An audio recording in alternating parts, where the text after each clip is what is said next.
السلام علیکم دوستو، کیسے ہیں آپ سب؟ میں زبینہ فیاض ایک بار پھر آپ کے ساتھ میں شروع کر رہی ہوں بھوچال پارٹ 11۔ ٹھیکیدار جی، ہم یہاں کام نہیں کریں گے، آپ ہمارا حساب دو۔ میں نے مزدوروں کو بہت سمجھایا، ان سے کہا کہ بے شک وہ کچھ دن کے لیے کام کر دے اور بعد میں یہ کام نہ کرے اور بعد میں پھر یہ کام شروع کر دے، مگر وہ رکے نہیں اور اس طرح کام بند ہو گیا۔ میرا انتہائی قیمتی سامان وہاں پڑا ہوا تھا، بہت بڑی رقم خرچ کی تھی میں نے اور میں انتہائی پریشان ہو گیا۔ پھر میں نے سوچا کہ شہر سے اور مزدور لے آؤں گا، کام تو کرانا ہی ہے۔ جیسے بن پڑا میں نے کیا اور پھر اپنی بیوی کے خیال سے واپس چل پڑا۔ بہرحال میں تو دونوں طرف سے پریشان ہو گیا تھا، اپنے دل کی دھڑکنوں پر قابو پا کر گھر میں داخل ہوا۔ یہ اچانک جو مصیبت مجھ پر نازل ہوئی تھی، میری سمجھ میں نہیں آ رہا تھا کہ میں اس سے کیسے نمٹوں، لیکن اللہ کا شکر تھا کہ ثنا پرسکون تھی۔ بچوں کے بارے میں نے پوچھا تو اس نے بتایا کہ اسکول سے آنے کے بعد کھانا کھا کر سو گئے ہیں۔ تو تم بالکل ٹھیک ہو نا ثنا؟ ہاں، وہ آہستہ سے بولی۔ کھانا پکایا ہے؟ ہاں، اس نے کہا اور میں چونک کر اسے دیکھنے لگا۔ ثنا کے بولنے کا یہ انداز نہیں تھا، وہ اس وقت کچھ عجیب سے انداز میں بول رہی تھی۔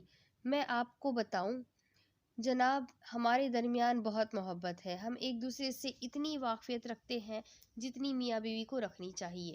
اس نے خلاف معمول میری اتنی جلدی واپسی کے بارے میں نہیں پوچھا تھا۔ اس کی کیفیت میں ایک ٹھہرا پن تھا جسے میں بہت عجیب نگاہوں سے دیکھنے لگا۔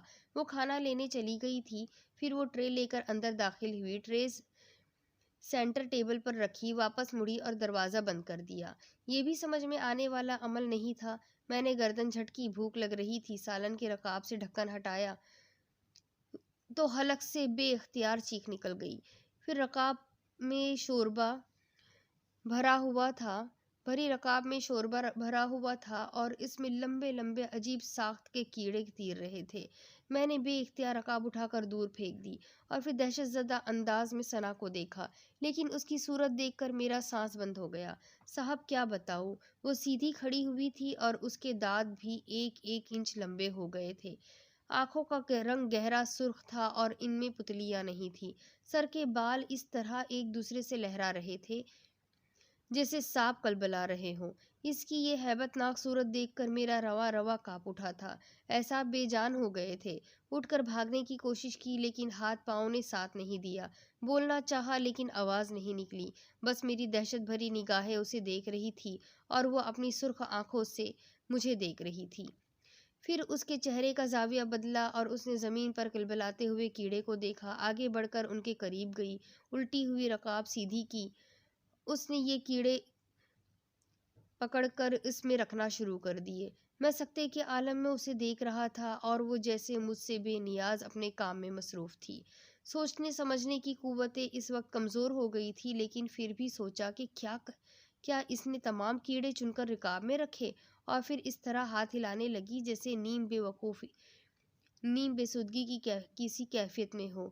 مجھے یوں لگا جیسے وہ اونگ رہی ہو۔ بار بار اس کے سر کو جھٹکے لگ رہے تھے اور کچھ دیر بعد وہ فرش پر سیدھی لیٹ گئی۔ میں نے ایک لمحے میں محسوس کر لیا کہ وہ بے ہوش ہو گئی ہے۔ اس کے چہرے پر تبدیلیاں رونما ہونے لگی تھی اور کچھ لمحوں کے بعد وہ اصلی صورت میں واپس آ گئی تھی۔ صاحب، میرے اعصاب بھی آہستہ آہستہ سنبھلنے لگے اور میں اپنی جگہ سے ہلنے کی کوشش میں کامیاب ہو گیا۔ اسے چھوڑ کر بھاگ جانے کو دل چاہ رہا تھا، لیکن ایسا نہ کر سکا۔ آخرکار وہ میری بیوی تھی، میرے بچوں کی ماں تھی۔ میں صرف اپنی زندگی کو بچانا چاہتا تھا۔ وہ جس عذاب میں گرفتار ہوئی تھی اسے بھی دیکھنا چاہتا تھا۔ چنانچہ اپنے آپ کو ہمت دلا کر میں اس کے پاس پہنچا اور اس کی صورت بالکل ٹھیک ہو گئی تھی، سانس چل رہی تھی اور اس کے اطراف میں پڑے ہوئے کیڑے ابھی بھی کلبلا رہے تھے۔ انہیں دیکھ کر شدید گھن آ رہی تھی، لیکن میں نے انہیں نظر انداز کر دیا اور ثنا کی گردن اور پاؤں میں ہاتھ ڈال کر اسے اٹھانے کی کوشش کی۔ میں کیا بتاؤں جناب آپ کو کہ مجھے پسینے آ گئے۔ حالانکہ وہ ایک نرم و نازک جسم کی لڑکی تھی، پھول جیسے وزن والی عورت تھی، لیکن اس وقت ایسا لگ رہا تھا جیسے اس کا بدن ٹھوس پتھر سے تراشا گیا ہو۔ میں اسے جنبش بھی نہیں دے پا رہا تھا اور میری دہشت انتہا کو پہنچ چکی تھی۔ اچانک ہی ثنا کی آنکھیں کھلی اور اس کے چہرے کے نقوش ایک دم بدل گئے، ہونٹ اوپر چڑھ گئے اور لمبے لمبے دانت باہر جھانکنے لگے۔ اس نے ایک بھیانک قہقہا لگایا اور